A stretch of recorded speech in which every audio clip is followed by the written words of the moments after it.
The front lines of the war have hardly moved in the last few months, but could the course of the war change in 2024? We have two perspectives now from Charles Kupchan, who served on the National Security Council staff during the Obama and Clinton administrations. He's now a senior fellow at the Council on Foreign Relations and a Georgetown University professor. And Andrea Kendall Taylor is a former senior intelligence official who focused on Russia and Eurasia. She's now at the Center for a New American Security. That's a bipartisan national security and defense policy think tank. Thank you both for being here.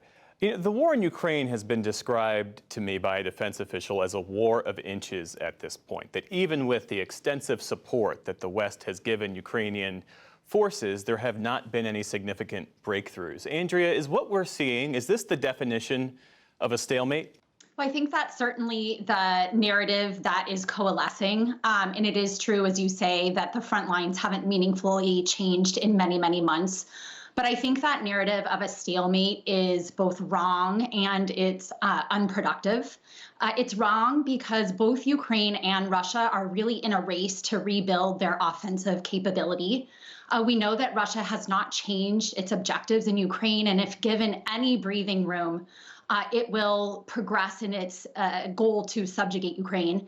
And I think it's unproductive because it's leading to a greater sense of fatigue, both here in Washington and in other European capitals, in terms of their willingness to sustain the military aid for Ukraine. So rather than a stalemate, I actually think 2024 is a really critical year that will shape the trajectory of this conflict. And that's why it's so important that U.S. Congress passes the legislation to sustain the military aid to Ukraine.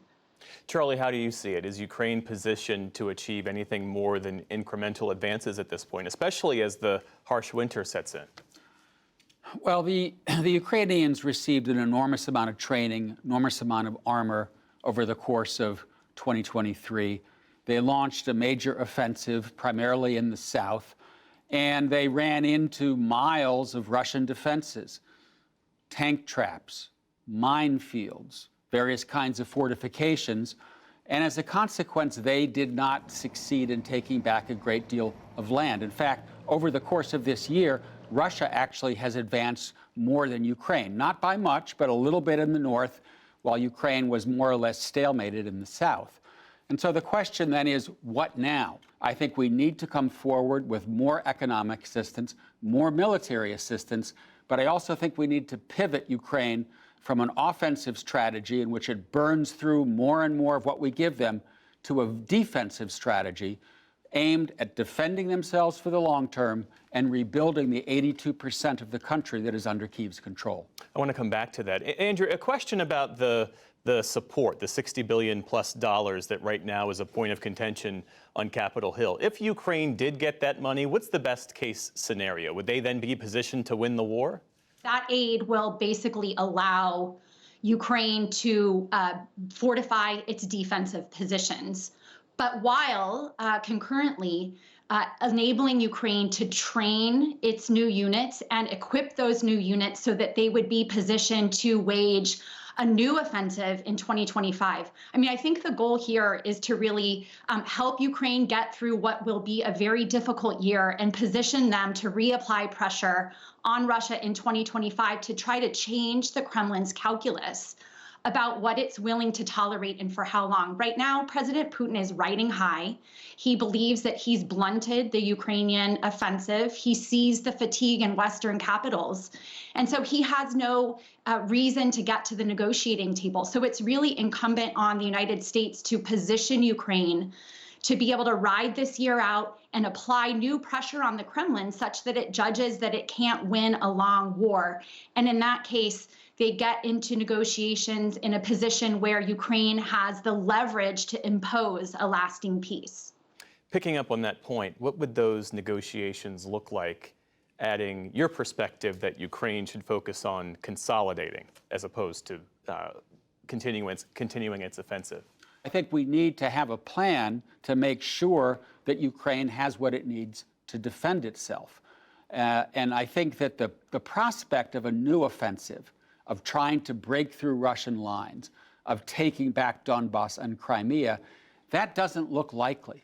And as a consequence, I think you have to say, let's make sure that Ukraine 2024, 2025, and onward has what it needs to defend itself. And then, once we get a stalemate that the Russians and the Ukrainians both agree is the case, that's when I think the door opens to diplomacy.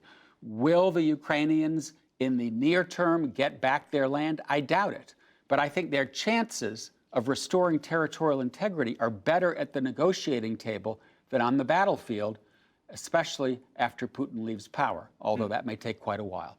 And Andrea, what's your read of the New York Times reporting recently that Putin had signaled through intermediaries that he was willing to negotiate an end to the war? I mean, what's his cost-benefit analysis at this point? Yeah, I personally don't put a lot of stock in that reporting, in large part just watching his demeanor and his public statements.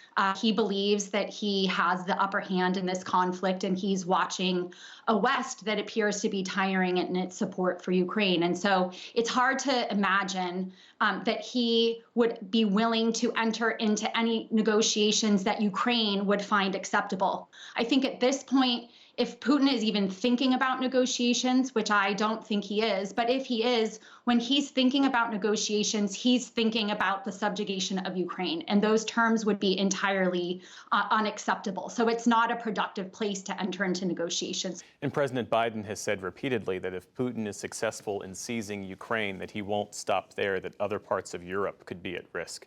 Do you share that assessment, that view? I think it's unlikely that Putin, however the war in Ukraine goes, is going to attack a NATO country. He's having a very hard time fighting a war with Ukraine. I don't think he wants to fight a war with Ukraine plus 32, assuming Sweden joins NATO members. So I think so far both sides have avoided an escalation in the war. But I do think that we also need to ask not just what Ukraine needs, but what can Ukraine get? And the debate here in the United States is a tough one. The debate in Europe is also essentially put on hold more assistance to Ukraine. And I also think we need to ask, what are the blowback effects here? Does this undermine the political center in Europe? We have upcoming European Parliament elections this spring. Mm-hmm. We've got a big election here in 2024 in this country. We have to keep an eye on how the war in Ukraine is playing domestically, as well as how the war is going there. And that's part of the reason that I think a defensive strategy, telling the American people that we're giving Ukraine what it needs to defend itself for the long haul, is the best case to be made.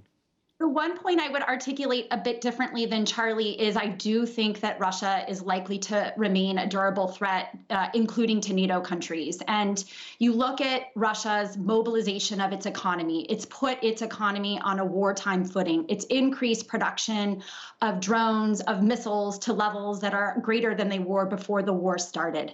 The war in Ukraine really has become the primary justification for Putin's regime.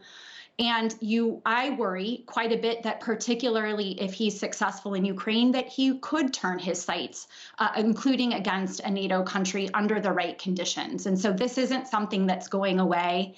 And really, the United States and NATO need to prepare for a long-term confrontation with Russia. Thank you both for your insights, Andrea Kendall-Taylor and Charlie Kupchan. Appreciate it.